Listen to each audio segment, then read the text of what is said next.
Et en fait, ce que je constate, c'est que les gens sont toujours contents de parler de leur expérience. Je veux dire, c'est plutôt des bons moments pour eux de partager ce qu'ils ont vécu ou les erreurs qu'il fallait pas faire. Après, forcément, tout était la première fois, donc il y a des choses qu'on aurait pu mieux faire, j'en suis convaincue. Ce qu'il y a quand même de positif dans le digital, c'est qu'on peut améliorer quand même les choses assez vite. Je ne dis pas du jour au lendemain, mais il y a quand même un process qui fait qu'on peut itérer et qu'on peut aussi tester avant de... c'est pas dans le marbre. Exactement.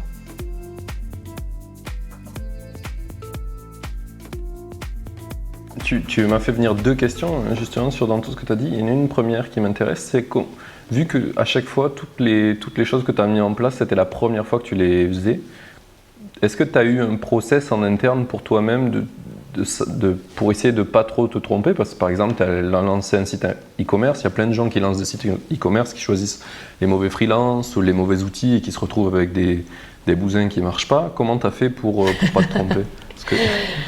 Alors, des erreurs, j'en ai fait plein. Après, en fait, je pense que j'ai jamais hésité à demander de l'aide, et je trouve que d'ailleurs, je trouve que les entrepreneurs sont, et d'ailleurs, je trouve, toi aussi, parce que je vois souvent tes commentaires sur LinkedIn, il y a beaucoup de bienveillance quand même dans ce milieu, parce qu'on sait quand même qu'au quotidien, c'est pas toujours si facile. Et donc, en fait, j'ai interrogé, à chaque fois que j'avais une question, j'interrogeais pas forcément de manière très large, mais de manière très concrète, exactement sur, par exemple, mon site, il doit être sur quoi, qu'est-ce que tu conseilles? Et à partir du moment où j'avais plusieurs confirmations ou un retour d'une personne à qui j'avais vraiment confiance, j'y allais. Mais je pense qu'il faut, enfin en tout cas, il ne faut pas hésiter à je ne sais pas si c'est un conseil que je peux donner, peut-être qu'il y a plein de gens qui le font, mais en tout cas, moi, je ne suis pas restée dans ma bulle toute seule. Il y a peu d'entrepreneurs qui le font et les très bons entrepreneurs en général ont plutôt le même profil que toi, c'est qu'ils n'hésitent pas à demander, même alors qu'ils sont reconnus et qu'ils commencent à avoir beaucoup d'expérience, ils continuent à demander conseil à d'autres. Bah ça, c'est un peu une expérience quand même du monde politique, c'est qu'en politique, nos hommes politiques sont censés connaître beaucoup tout le temps. En fait, c'est pas vrai, enfin, je veux dire, ils sont humains, hein, comme nous tous. Et donc, ça implique poser beaucoup de questions, en fait, pour savoir, pour comprendre, voilà. Et je pense que c'est quelque chose qui me vient de là, notamment en préparant des discours, des prises de position, des éléments de langage. C'était vraiment un travail qu'il a fallu faire. Et en fait, ce que je constate, c'est que les gens sont toujours contents de parler de leur expérience. Je veux dire, c'est plutôt des bons moments pour eux de partager ce qu'ils ont vécu ou les erreurs qu'il fallait pas faire. Après, forcément, tout était la première fois, donc il y a des choses qu'on aurait pu mieux faire, j'en suis convaincue. Ce qu'il y a quand même de positif dans le digital, c'est qu'on peut améliorer quand même les choses assez vite. Je ne dis pas du jour au lendemain, mais il y a quand même un process qui fait qu'on peut itérer et qu'on peut aussi tester avant de... c'est pas dans le marbre. Exactement. Dans tout ce que tu as créé pour Juniper, est-ce qu'il y a vraiment un truc que tu aurais aimé faire différemment? Et une fois que tu l'as fait et que tu t'es rendu compte de la connerie, c'est quoi la plus grosse boulette que tu as fait? On n'a pas bien géré le lancement de notre numéro 2, qui n'était pas forcément un bon timing. Bon, après... C'était quoi le numéro 2 déjà?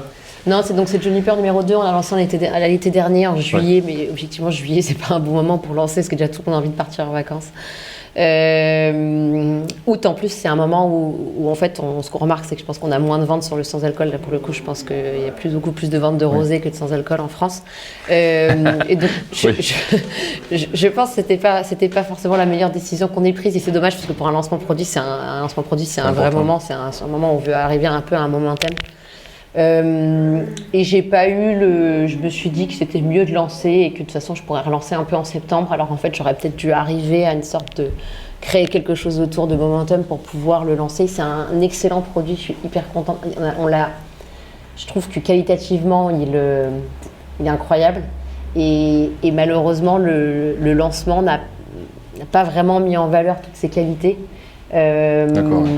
Et donc voilà, je pense qu'il y avait un sujet de timing, c'est-à-dire que c'était pas une bonne date fin juillet, mais il y a aussi une date où je pense qu'un mois de plus, ça aurait en fait pu nous apporter beaucoup plus. Mais bon, voilà, on sait jamais en fait avec tous ces confinements, déconfinements, reconfinements, on sait jamais ce qui peut arriver. Septembre l'année d'avant, ça n'avait pas été non plus exceptionnel. Et donc voilà, c'est des choix qui ont été faits. Mais si je pourrais refaire un lancement pour Juniper numéro 2, j'aurais beaucoup de choses à dire. D'accord, ouais. Ok. Un des sujets que tu as abordé aussi qui m'intéresse, et je me rends compte que je n'ai pas souvent posé cette question, c'est comment tu as trouvé tes associés? Ça a été quoi ton processus pour les... J'ai un associé qui s'appelle Flavio, et au moment où je me suis lancée, je me suis dit en fait, voilà, j'ai pas démissionné, j'ai pas changé de vie, ou j'ai pas envie de changer de vie pour faire ça. J'étais quand même assez lucide sur mes compétences, et pour le coup, je n'avais aucune compétence en cocktail.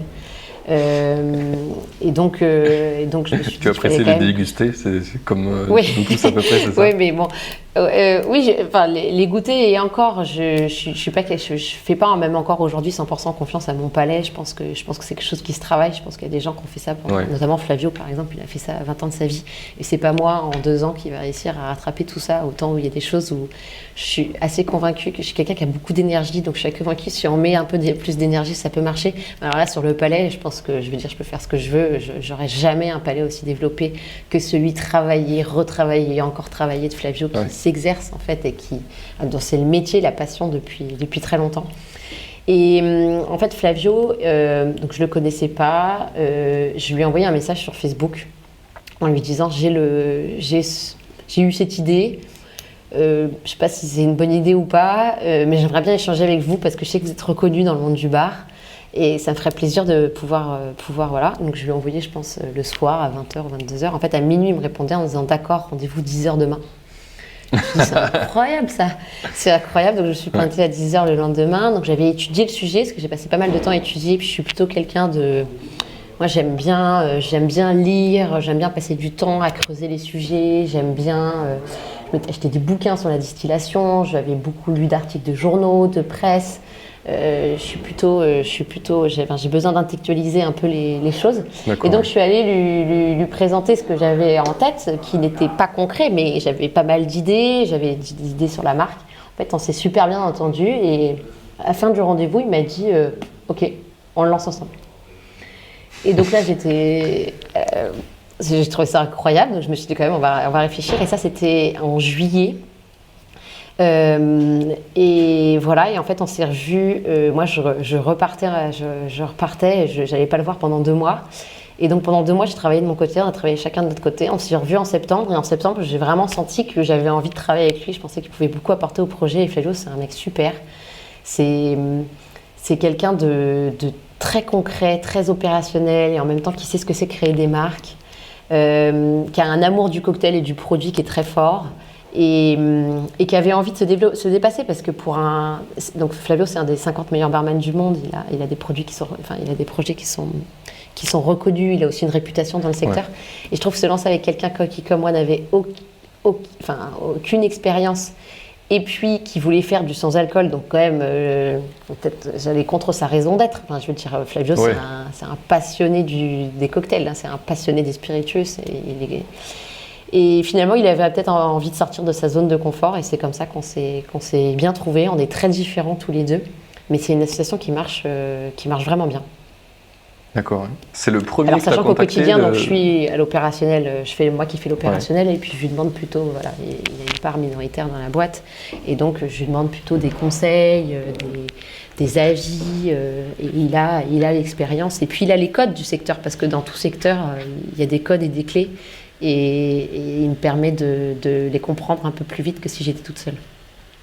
Ouais, je comprends, oui. Il t'évite certaines erreurs de bonjour, je suis la débutante qui arrive dans le milieu.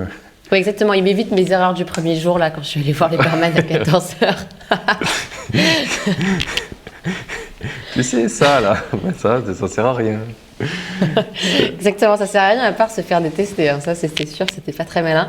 Mais bon, après, c'est ça le sujet de l'entrepreneuriat, c'est que, en fait, c'est pas facile, mais on peut apprendre vite, hein, parce qu'en fait, si on se confronte tous les jours au terrain, à la fin, ça rentre. Ouais. Et là, au bout de 2 ans, quand même, j'ai appris. Oui, bien sûr. Mais puis, de coup, ce secteur, ça commence à être le tien aussi. Puisque ça fait 2 ans que tu es dedans, donc forcément, il y a des choses que tu comprends aussi plus naturellement, qui viennent par capillarité. comprends beaucoup plus les gens avec qui tu bosses, quoi. Mais ça me fait Exactement. penser un petit peu. Je sais pas si je crois que je t'avais dit à un moment donné, mais mon père il est restaurateur. Et Oui, je me souviens. du coup, ouais. Et du coup, souvent, quand je parle avec lui, et des fois on est au restaurant, enfin, je l'aide, etc. Et il y a un commercial qui vient et qui se pointe genre à midi 30, tu sais, en plein service. Et mon père, il le regarde, il fait, mais toi tu viens d'arriver dans le milieu, quoi, t'as vraiment rien compris. Et le mec se fait rembarrer, il comprend pas. Et en fait, ça t'arrive tellement souvent que le mec, il vient alors que tu commences ton service de restauration, t'as plus le temps de discuter avec un commercial. Et c'est là où tu te rends compte que les codes, c'est super important, quoi, dans un secteur. Hyper Parce que important. toi, ce que tu disais, quoi, tu viens à 14h voir un mec pour lui présenter de cocktail, ben en Non fait, il mais est pas là. n'importe quoi. Ouais, bien sûr, bien sûr. C'est juste que moi mon train il est arrivé là, puis après je devais reprendre le train le soir. Enfin je m'étais mis dans mon Évident, truc. tu t'es dit, bah, je suis là, j'ai une demi-journée, parfait. Non, Parfait. pas parfait du tout, il y a son père. Ouais. Ok. C'est cool qu'on parle de ça parce que je pense que c'est un des trucs qu'on ne se rend pas bien compte quand on veut créer des projets. Et spécialement quand tu fais des projets digitaux. Dans le physique, on a un peu plus conscience de ça. Je pense qu'il y a quand même des codes dans un secteur, mais dans le digital, des fois, tu te rends pas compte. Tu te dis, bah, je vais faire un produit, ça correspond à ses attentes. Et du coup, tu fais un produit, mais sans comprendre c'est quoi les codes du milieu là où tu évolues. Et du coup, des fois, tu fais un bid monumental parce que les gens, ils te regardent, ils font, mais il sort d'où lui? Exactement. Mais d'ailleurs, je disais tout à l'heure que j'ai pris beaucoup de décisions toute seule. Je me mets souvent en disant c'est moi le dernier arbitre, donc ça doit me plaire à moi. Ouais. Enfin, j'ai vraiment eu ce process-là. Ce qui est sûr, en revanche, c'est que Flavio, il a un argument d'autorité sur moi. C'est-à-dire s'il pense que cette épice-là devrait être plus utilisée parce qu'en fait, elle fait sens pour des connaisseurs. Je l'écoute, c'est-à-dire Oui. je pense qu'il y a une vraie vertu à l'expérience et voilà, il a une courbe d'expérience qui est largement au-dessus de la mienne. Donc s'il me dit ça, je l'écoute bien volontiers sans poser trop de questions.